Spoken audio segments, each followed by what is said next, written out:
Can I go back to Adam and Eve, and you talked about how they wanted to be gods. When did this occur? If they were the only two and then they had kids, who did they want to be gods over? There's a common misconception that when we talk about the term God, that it means you want to lord it over something.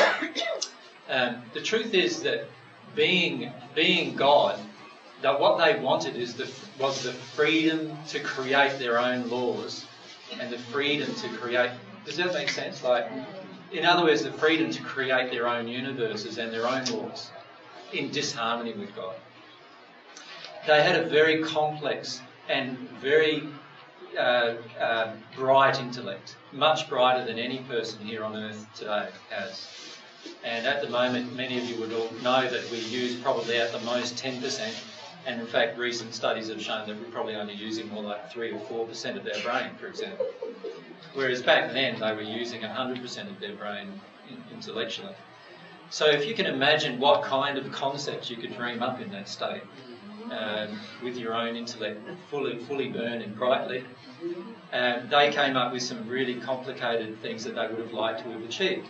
And some of those things that they would have liked to have achieved were things like creating their own universe with their own laws, in total disregard to any of God's laws.